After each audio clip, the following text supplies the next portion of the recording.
Hello and welcome to the Run As Well podcast with me, Rick Pearson. And me, Ben Hobson. Today we're speaking with Laura Fountain about how to run your perfect marathon. Perfect. I mean, it's a big claim, isn't it? It's huge, bold. Clickbait podcast. So, no, it's incredibly good information, useful, applicable information about marathon running. Taking some of the stress out of the race week, principally. Yes. And just generally trying to enjoy the day, be it target-based or pleasure-based. Love that. Yeah, there we go. Hey, Rick, you got any news? Oh, I ran the London Landmarks yesterday. Yeah, you did. Yeah, it was good actually. It's a great race. It's a good race. We both did it last year. You and Ali actually represented this year. That's right, for Team RW. And you got marginally quicker. I did one of these things. I think that listeners will sympathise with this, where it's not like you haven't been targeting the race for ages. Like if you're someone who races like multiple times a year, but you find yourself there and then you start lying to yourself that you're not going to try. So I was like, I did the Orion a couple of weeks ago. Like I'm not ready to try. Yeah. But then you're not prepared to say. As you lace up the expensive super shoes. Yeah, I was in a pair of like the new ASICS super shoes, and I was like, I'll start off, and then I found myself trying. And this is the worst of all scenarios here, where you say you're not trying, then you start trying, then you resent the fact you're trying. But at that point, you're too far into the race where you're like, I can't just start walking. You're essentially running on spite here. Yeah, Self-loathing is. And I was like, you'd be much better just saying, no, I'm going to try. I don't expect to get a PB, but I'm going to be honest with myself and say I'm going to try, and for that reason, it's going to be relatively like hard work. Yeah. It's so much better than sort of pretending that you're not trying, then you find yourself trying anyway. Just such a real insight. I mean, I've been there myself, but you just no one else is bothered. No one else cares. No one else internal cares. Dialogue. I'm not even bothering right now. I'm really trying. Yeah. Oh God, I hate myself and then for trying. do you do this as well, where you start making these like little pathetic kind of like deals with yourself that you'll never keep? So I was like, look, try to 10 miles then. Try to 10 miles, and then the 3 miles. For me personally, I was trying to run under 1:30, so I was like, I could see that I was ahead of that. And I thought, look, at 10 miles, I could probably like jog and still finish around 1:30. Yeah. And then it becomes, to get to 11 miles then, and then 12 miles. And then actually at 12 miles, I did sort of ease off a bit. Yeah, we had to, I was absolutely knackered and furious at that point, Ben. Anyway, so it'd be interesting. I think I'm sure I'm not the alone making those sort of deals. But I did think, better to either do races and just be honest with yourself about what you're going to try and do. Well, Laura brings this up in our chat later about what you're and being honest with yourself and sort of setting a goal and sticking to it. And maybe you should have spoken to Laura before I should have attempted this. I should have had some kind of coaching beforehand. Descent into absolute self-loathing over 13.1 miles. So that was me. That was my weekend anyway. So. That sounds good, mate. I'm glad that you did run well. Well done. Hey, talking about good running. Yeah. Russ Cook, a.k.a. the hardest geezer. Another huge claim, because there were some pretty hard geezers around. Do you know what I mean? For not in the running world. Yeah, true. But in running terms, unbelievably tough. He's run the full length of Africa from south to north. And it took him the best part of a year, 16,000 kilometres. And he finished on Sunday. So congratulations to Russ. What an amazing achievement. Yeah, it's huge, isn't it? It's like pretty... and I think there's lots of, like, say running across the States obviously is very difficult as well. It's not as far. But I think the logistical challenges of running across Africa are numerous as well. So I think actually, I think that's why so few people have actually... Well, we were looking at it, and we were talking about running across or down or up and down different countries. And obviously if you choose a smaller width of an area, or you can say, I ran across New Zealand, but you'd like, that's pretty easy. Yeah. Do you know what I mean? So it's kind of the route he's taken is very much like like the most northerly point to the southerly point. Yeah, exactly. Because you're right. If you look at Africa, you could say, well, I ran the width of Africa. You ran across South Africa. Yeah. It's like, so it's kind of... Yeah, and it does, so congratulations to him, because that is an incredible thing. Do you know there's also a runner called Dio Kato who's currently running? Yes. So it's like they're like buses, these things. You wait decades for someone to run the length of Africa, and suddenly two come along at once. And he is running all the way, and then he's running home. Yeah. Which is pretty... Just one up, innit, straight away. One up in him. Yeah. Oh, what's that? You didn't run home? Wow, sorry about that, mate. There you go, yeah. So some pretty impressive stuff's been amazing stuff. And I'm sure both raising lots of money for charity and sort of things like that. Yeah, Russ raised a huge amount, didn't he? I think £500,000, I think. It's incredible. So, congratulations to both of them. Agreed. As Deo continues. Yeah, exactly. Right, I think we should probably get on our guest of the week. Yes, let's do it. Guest of the week, here in the studio. Guest of the week, sometimes on the phone. Could be an athlete, could be a physio, or a complete unknown. Thanks very much, Laura, for making the time to chat with us on the Run As Well podcast. Lovely to have you back on. Always a pleasure. Always a pleasure. You're training for the Boston Marathon, we hear. The original Boston in Lincolnshire. Oh, lovely. Yeah. Good course. Yes, I'm trying. It looks good. I spoke to the partner of someone who won it previously, and it's his favourite. And I thought, well, if I'd ever won a marathon, it probably would rank as my favourite race. Yeah. But that's an endorsement. It's very flat, so we're just hoping it's not going to be a windy day. I love that. Great. Yeah. I'd like to have a go. I'm probably not going to get into the other Boston anytime soon. Absolutely not. So there you go.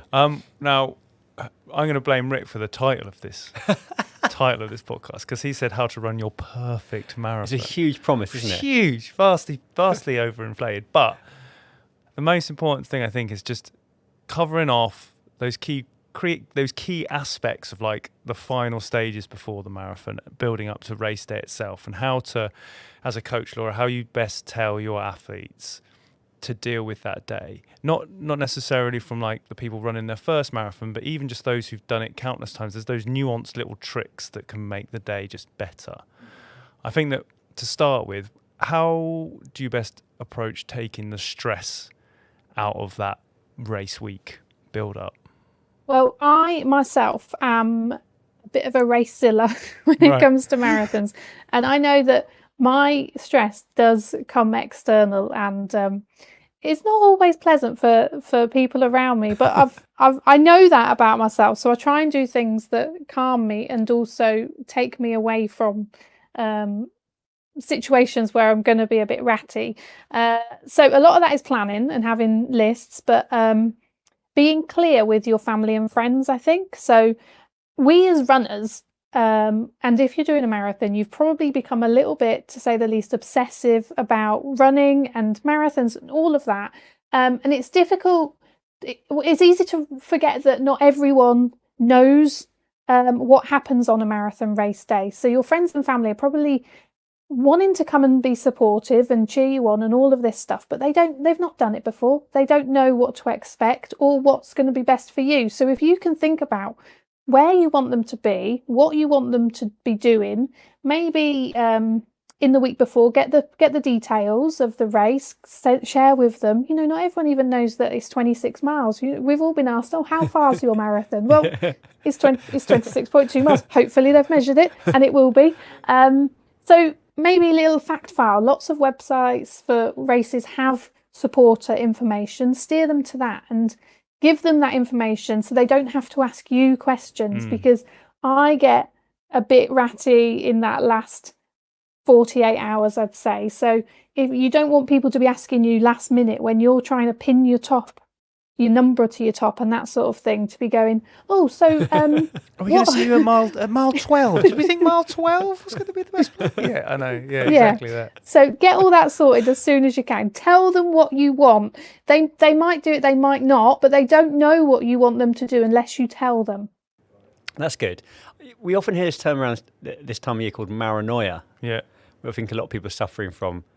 It's not a medical definition, is it? But it's kind of, what about stuff like, starting to think that you're getting something's gone wrong. I've got a cold, or I've got some sort of phantom injury. Have you experienced that yourself, and have you got any advice? I have. I remember that before Manchester in 2019, we went to go and have food, and then the evening before, and I had this pain in my back which I'd never had before, and I was like, oh my God, where's this come from? What is it? Either my race is over, everything's ruined.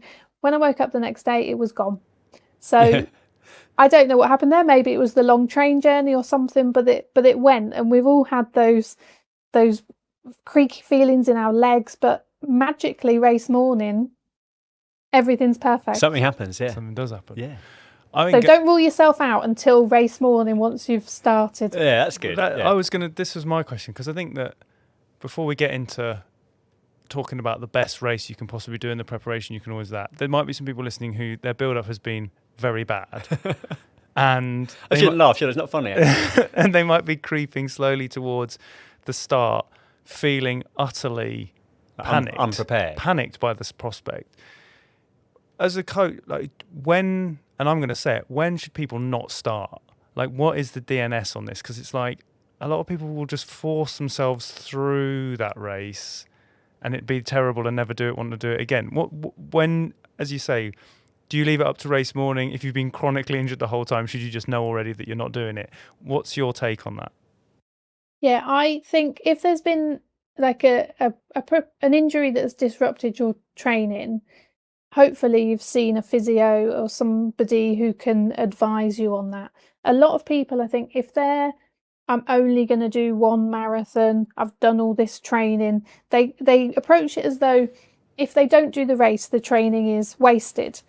Now, no training is ever wasted, because ultimately we're not here to win races. We're here, the race is the goal, but we're doing this for our health. Any run that you've done has been good for your health. You've got out, you've got active, you've got fitter. You might not do the race at the end of it, but that training has not gone to waste. It's not been put to use on a race course, but it is still benefiting you as a person. It is really difficult, because I think sometimes you don't want to have to go through that training again, but there's time. It might be that you could. We're lucky to have lots of races in the UK now, and the marathon race season spreads from the start of April to the end of May, really. So you could buy yourself an extra 6 weeks if you found a race that's later on, which I've done previously. I was supposed to be doing London, training was disrupted. I ended up in Edinburgh and had a great race. So there are lots of options out there. Yeah. That is good. Yeah, that is good. I think you can end up thinking it's all or nothing on this. And when you get into London, obviously there's an aspect to that, because you're like, we're so lucky to get in. Yeah. But there are other great races out there where you can still get in. You don't need to it's not like getting a Taylor Swift ticket, Ben. And London does have a great deferral policy. Yes. Yeah, it's true. There you go. That's true. All right. Well, that was me bringing it down to the DNS. We can let's elevate this back up into the perfect marathon. How about what about does this take the stress out of it? If you're like, I've got an A goal, but I've also got a B and a C goal. Is that something? That sounds like a seagull, didn't it? You don't want to bring that along. Don't do that. Maybe the Brighton Marathon. Is it work? Do you think that's a sensible strategy to have these kind of different goals to kind of take into account that your race might not go as well as you might hope? Yeah, I think yes and no about that, because I do think if it's your first marathon, then I would kind of, instead of going ABC, I'd kind of go from the ground up. So instead of top down, ground up, to say, what do I want to ultimately achieve in this? What would I be happy with? And most people will say, I'll be happy with getting to the finish, enjoying the day. Yeah. Great. Then on top of that, what sort of time might you be looking for to be chuffed with? And then what would make you think, oh my God, I'm ecstatic with that. Now, often the conflict comes between wanting to enjoy the experience and wanting a certain time. You often can't have both. If you're pushing to your limit, you're not going to be enjoying those last few miles, certainly, probably more.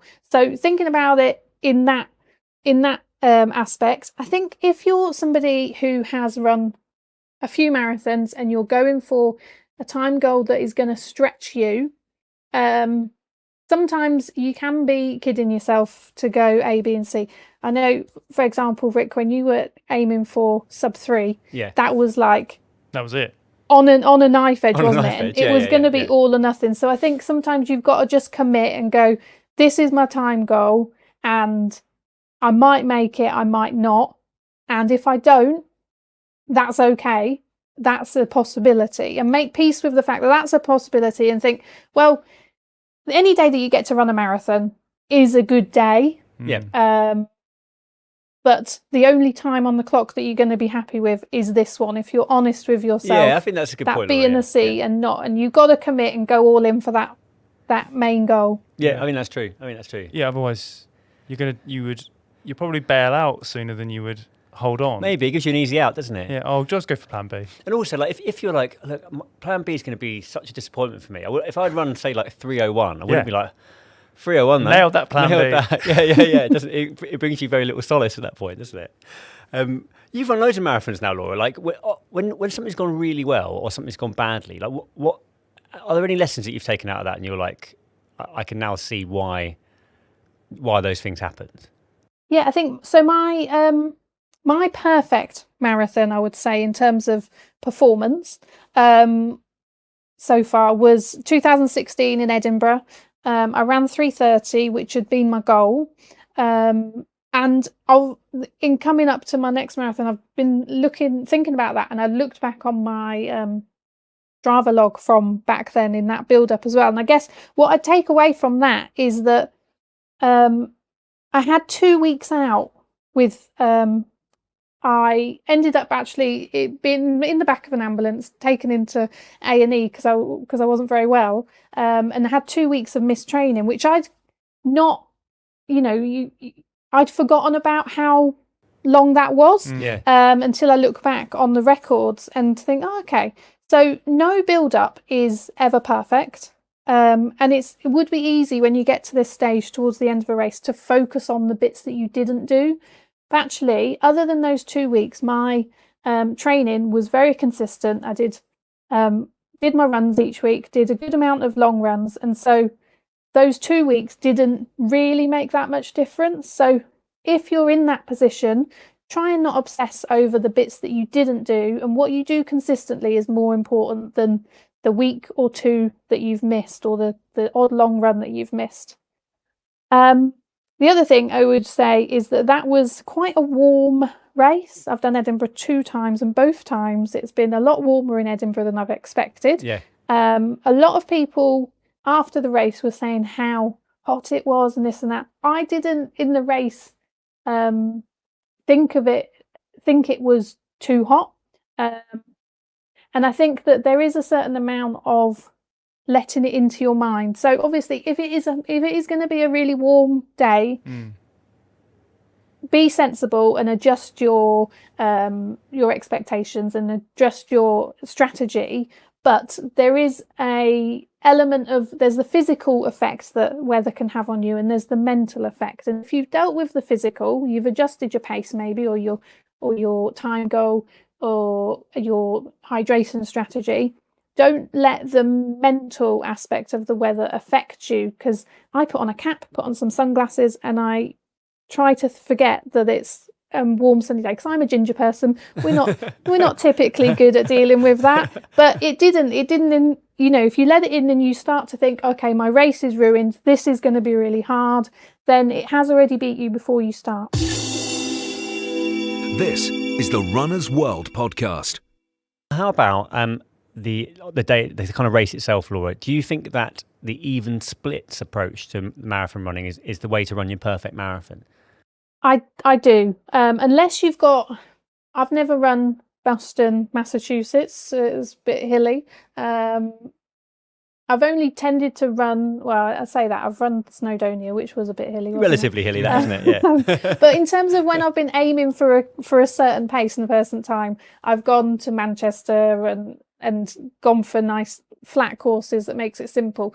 And I think a lot of runners get caught up in this idea of the negative split is the way to do it. And obviously the pros would approach it in a negative split. It's very difficult to do. But when we talk about a negative split for the pros, they're talking like it's marginal, isn't it? It's like seconds difference. It's not running your second half like 20 minutes faster. Yeah.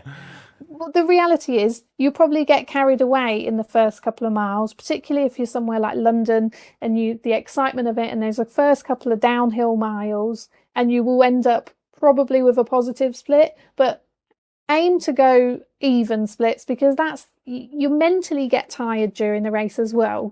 If you just have that one number in your mind of what you want each mile to be, it's a lot easier to deal with than thinking about any negative split strategy. Yeah, I totally agree. I think negative split is like an elite level racing strategy that you can use to like break the field. Do you mean like mile 20? I threw the hammer down and did a 4:30 mile. It's not particularly applicable to like the kind of marathon running I'm doing. Yeah, but you got your sub 3 on a positive. Yeah, I think most people do slightly. Yeah, so I went through and I think I was very close to getting a bit too far. I think I went through in 1:27:30 and then finished in 2:58:30. So I got slower, but I had something. I like the idea that you've got something to defend in the final few hours. Do you mean a bit like I've invested a lot here? Like if I give up now, rather than like if I'd started slow and I was just with the flag, then you've got nowhere to go, have you? Yeah, it's true. So, but having said that, a lot of people who pace themselves better came past me over the last 2 miles. So it wasn't the perfect marathon, but I think the data does support the idea that most people will running an ever so slightly positive split is probably how to run your PB. But I think physiologically that makes total sense. Like, as you say, physical and mental fatigue kick in, and there's not much you can.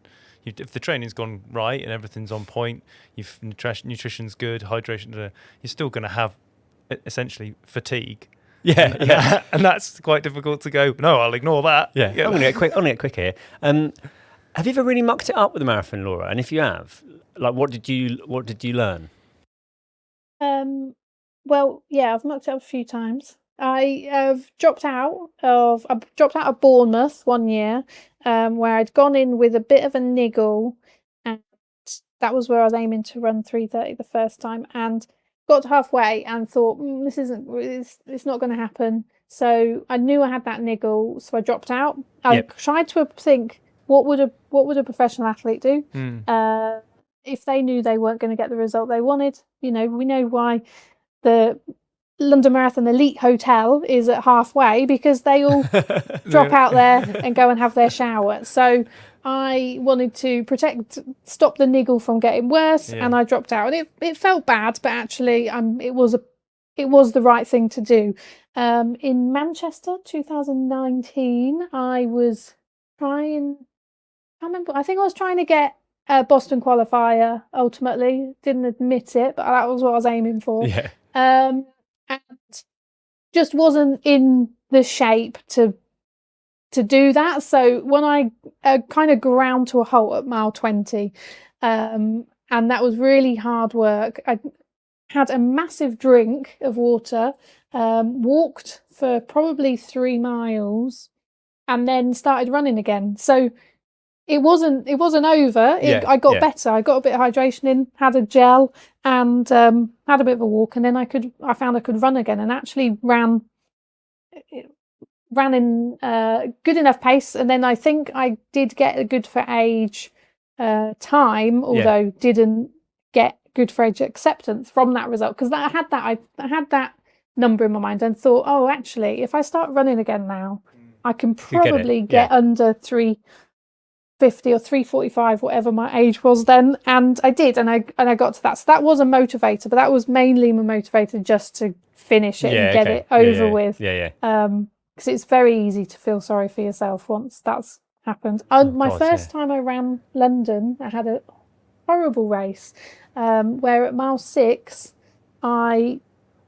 everything had already felt awful at mile 6, and that's not how you should be. And I wasn't going too fast. I was going at the right pace, but I'd been knocked off my bike a few days before, and I don't think I'd really realised how much of an impact that had on my body, maybe. But it was my first time running London, and really I should have gone with the goal of going and enjoying it, because I'd been working towards running London since I started running, really, and I'd been rejected so many times from the ballot, and ultimately got my good for age place, and I should have gone and enjoyed it, but I'd gone with a time goal as well. And when that wasn't happening, it was difficult to go, actually, try and enjoy this, because this is what you've worked for just to be here. So going around Cutty Sark, having a look around, I walked quite a bit. Remember getting handed an ice cream by somebody around mile 20. That was good. Lovely. I got handed a beer at a mile 23. That was also good. And tried to have a good experience, even though the result wasn't going to be what I wanted. Yeah, that's great, I think. Yeah. Well, because I had a very similar experience with London, but I didn't have a time goal, and I want to get into the idea of a perfect marathon being just enjoying it, because we've talked very much about time goals and like sub 3 and Laura and yourself qualifying for different things. But so like a perfect marathon for me was London, which I just went and did with no time goal and enjoyed the day. And got a beer at like mile 22 off a couple of mates, and it was great from that point of view. I think just having that in the mix as a perfect marathon, just enjoying the experience. Definitely. I think that's Laura. Have you ever done one without any goals apart from just enjoying the occasion? I have. I've run with when I ran Snowdonia. The goal was just to get to the finish line. I ran with a friend the whole way, and we sang. Possibly annoyed some people with our singing as we were singing She'll Be Coming Round the Mountain, and that was the goal. And then we ran actually Dublin 2 days later, and again the goal was to go round and enjoy it and just finish it. And running with a friend, it is a different experience to go with that, and you can cheer each other up when you're having those lulls, because even when you're running for not for a certain time and you're running for enjoyment, there is going to be periods where it's less enjoyable, where things will start to complain, and you there and you can kind of chivvy each other along and perk each other up a bit. Yeah. Have you ever done a race, a perfect race, but just for pleasure? Never. It's just pure speed.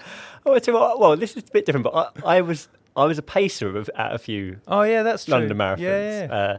And that was different because obviously you're running at like, well, hopefully a sustainable pace. Yeah. And that changed the perspective for me, because it was suddenly, it wasn't about like, it wasn't a personal, like it wasn't a PB goal, but it was more like going around, hopefully having a chat with people who wanted to have a chat, and kind of, I guess, like facilitating other people's marathon experience. And I actually miss doing that. I know we don't do it, Run As Well don't do it anymore, but I would happily do it again, because it was great, and people are very thankful to you at the end. And it's like, you kind of feel like I haven't really done anything. I've just been just running, just wore a watch and ran evenly. But so that actually that probably beats any London Marathon experience I've had personally. That's nice. Such a caring man, aren't you? Such a giving back. Just giving back. So I am. And I think I should do more of that racing, because I think that there's part of me that thinks I'm racing and I've got to be trying to get a PB. Otherwise, well, I mean, if you're going to put, on the just to counter everything I said, if you're going to put all the effort in to running a race on a certain day, you're not necessarily like Laura's approach. Just went and did it and then did another one the day after, like 2 days later. That might be the perfect approach for that. But if you are banking 4 months of training, the perfect result isn't often just like getting around. It is, but it's also like there'll be a time. There's got to be some sort. Yeah, okay. There's going to be an effort-based achievement. Isn't there? I think that's true as well. Yeah. Have you ever done any pacing, Laura? I did. I was a pacer at the Great South Run one year, and the pacers were sponsored by a certain brand that meant I had to wear bunny ears. It wasn't Playboy. It was the batteries. So that was fun experience. I'd never done a 10-mile race before. I actually found it quite pressured. You're responsible for these people's races, but we were in we were in pairs, so you can kind of work together and slow down and speed up as needed. But never paced a marathon. I do think I'm pleased that pacers do that. I'm very I think I would overthink it more than if I was doing my own race. But there was when I was running Edinburgh in 2016, actually in the first mile or so, a man ran alongside me and said, oh, what time are you going for? And I said, 3:30. And he said, oh, I'm going to run with you then. I'm going for that too. And I said, actually, do you mind not? Because I wanted to run my own race. I didn't want to be responsible for someone else's. It felt a lot of pressure that you're a stranger and I've got to spend 3.5 hours talking to you. And that was too much for me at that point. So I said, actually, hope you have a good race, but I'm going to do my own thing and you do your own thing. And he was like, oh, okay. And I think that's another thing about being clear with what you want. If that sort of situation arises, saying, actually, thanks, but no thanks. Yeah. And I'm thankful to him that he did ask whether, did sort of say, rather than just stay with me talking. He gave me that opportunity to say, no, thank you. And later on in the race, I did end up running with another guy for a bit, and we ran together. So I think it was very early, and I was like, oh, I don't want this. Enough. So be clear with people around you if you're not into that, or ask people, oh, do you want to run together or not? If there's not any official pacers around. Yeah, that does feel early. Mutual support later in the race, unsaid mutual support with other runners is very welcome. But at the beginning, to be like, hi, we're friends now, is bold. It's a look, isn't it? Laura, if people want to find out more about your running or coaching and stuff, where can they go? Yeah, they can find me on Instagram. You can find me. I'm Lazy Girl Running, and you can find me on Substack, Lazy Girl Running, and I send out emails once or twice a week with some tips for your running via Substack. So find me on there.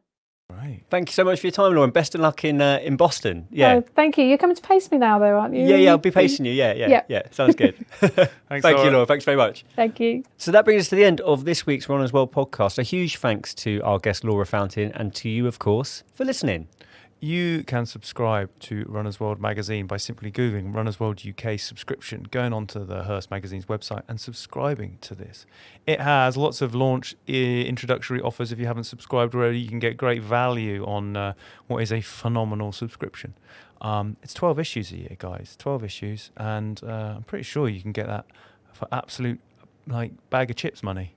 So right now, so you should be doing that. And then also get a bag of chips, because I had some the other day. Forgotten how good an open bag of chips was. Really delicious. Thank you for listening to this podcast.